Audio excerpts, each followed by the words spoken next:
In this short presentation, I want to convey to you the basic thesis about leadership that we'll be exploring over the next 10 weeks. The thesis being that in order to lead, and it sounds almost like a truism, very straightforward.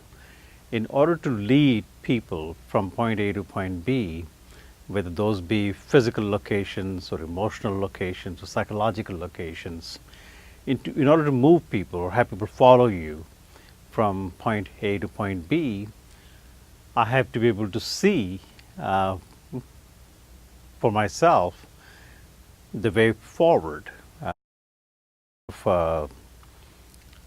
Everyday exercise where we're trying to get somewhere, the most important thing is to first be able to see where you are, right? I mean, there's hardly any map that doesn't show you're here first before they can give you directions on how to get to wherever you want to be.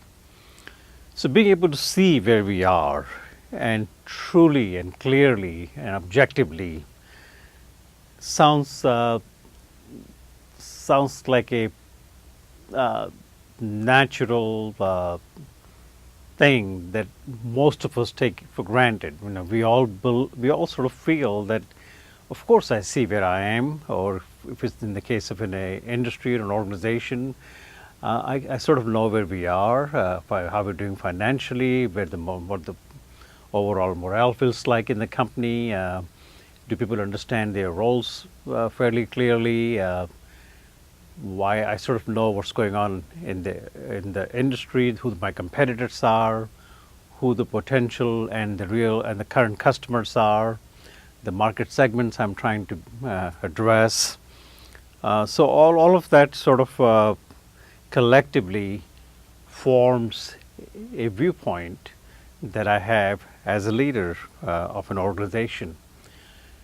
Now, this is where the interesting part of the thesis comes in, and that the first part of that, the thesis has to do with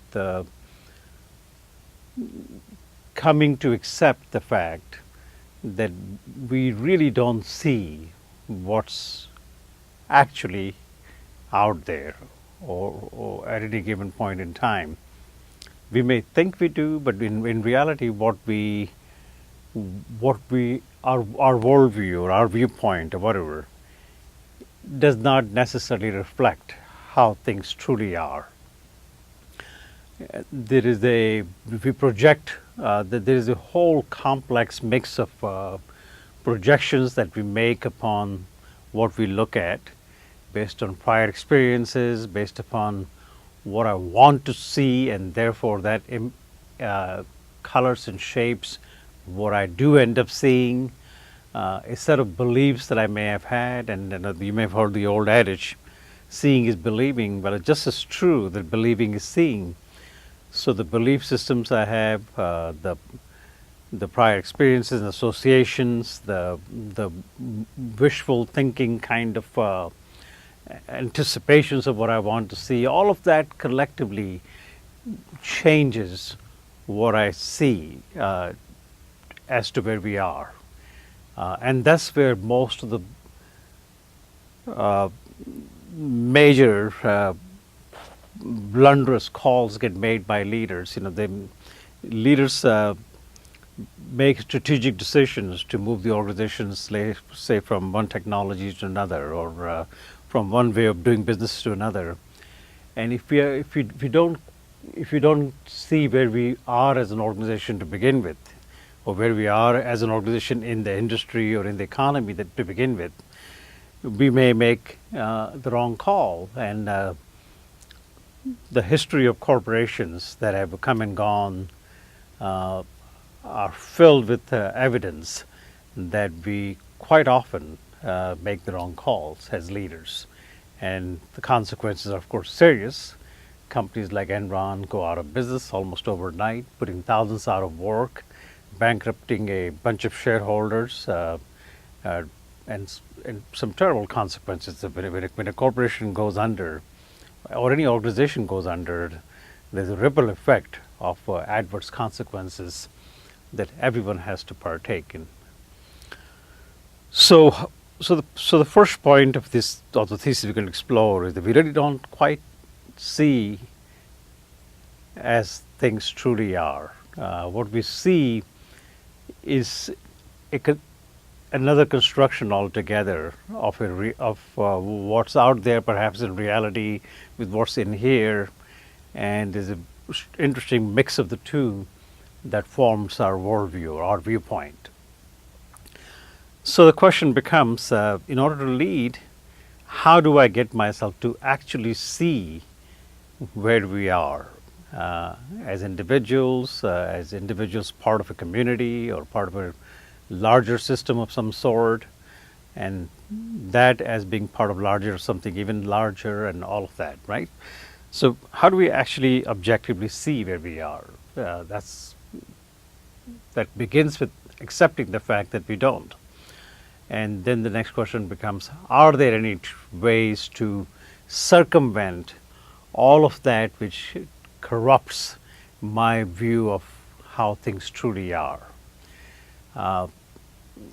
And that's where we will look at the work of a marine biologist and his friend, a Nobel laureate writer, John Steinbeck, and a marine biologist being Ed Rickett. These two gentlemen lived in Monterey in the 30s and 40s and so on, and there was a lot of a mini renaissance going on in that part of the world.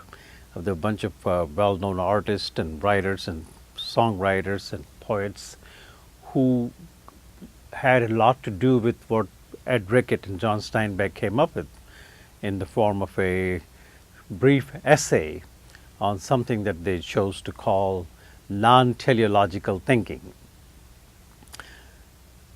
An interesting choice of label to describe what they had in mind.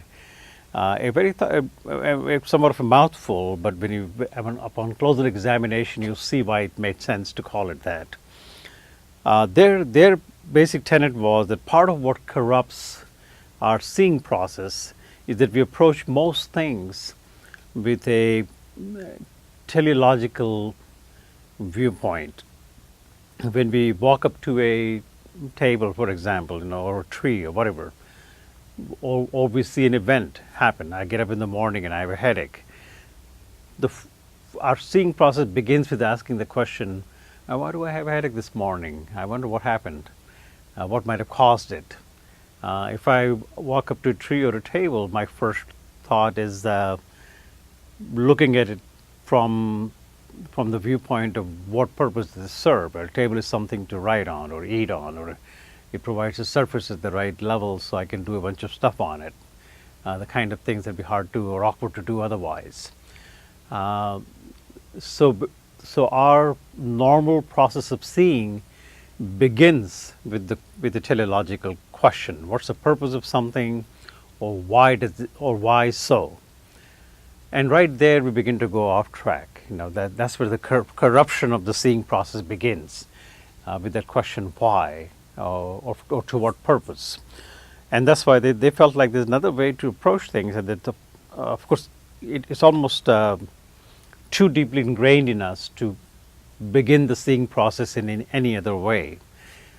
So it would begin with that. It would begin with why so, and so forth. And then they propose that if we are able to get ourselves to not settle for the answers that first begin to come in to those questions of why and to what purpose, and we actually make an effort to challenge those answers with some evidence or some other Hegelian dialectic like thinking, we may begin to realize that what felt like a pretty clear answer to the why question wasn't actually all that clear after all.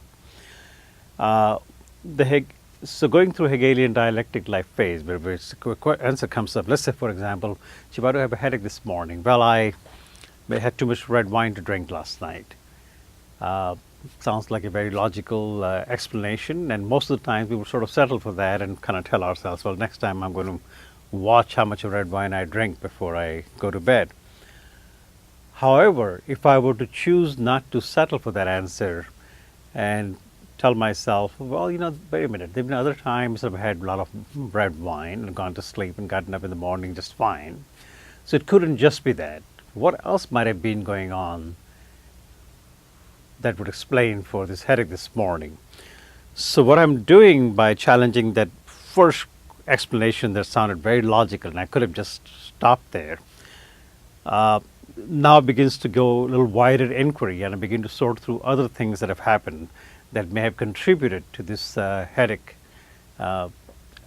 this morning.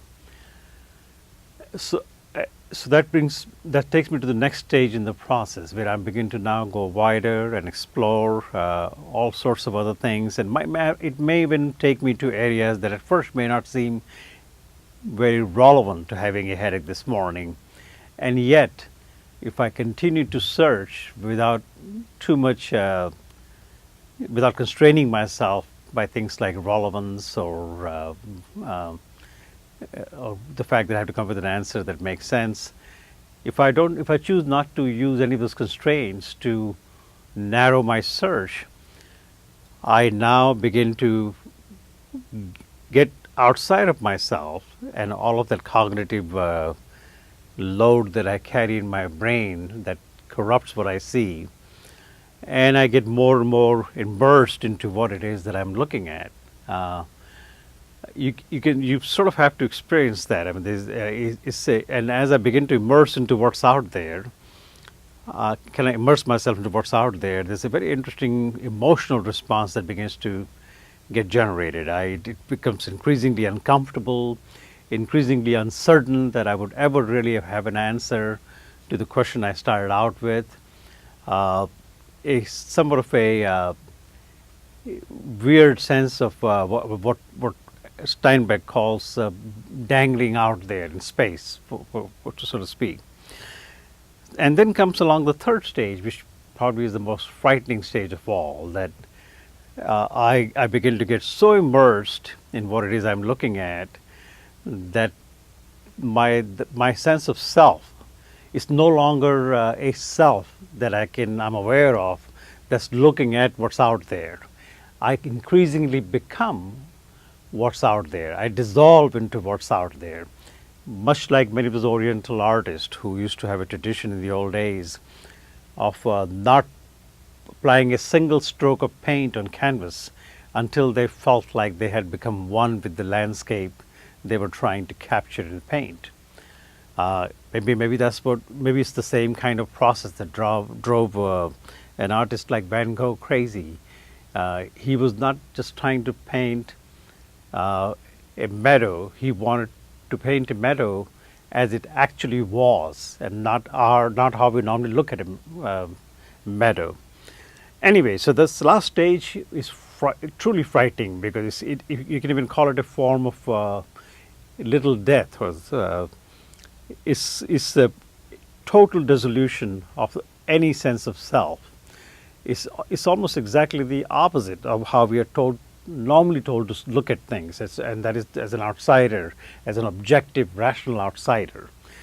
Well, this is really killing the outsider, so to speak, or having the outsider totally melt into the situation being looked at.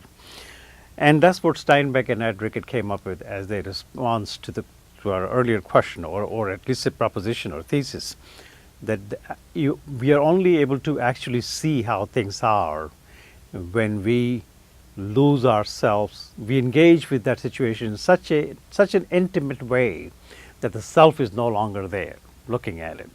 As long as the self is present, it will continue to corrupt what we see.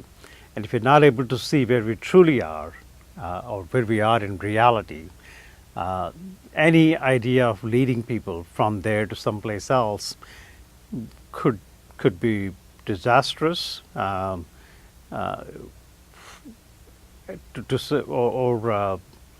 even troublesome, because we would know, even if we manage to persuade people to follow us and assure them the fact that we are able to see where we need to go by giving an inspiring vision statement or whatever, it would be a terrible way to be a leader, because some part of us would always know that that may not be the right place to go to from where we are, because we don't even know where we are to begin with. Anyway, that's the thesis we're going to be exploring in this class. Thank you, and let's jump right into it next time.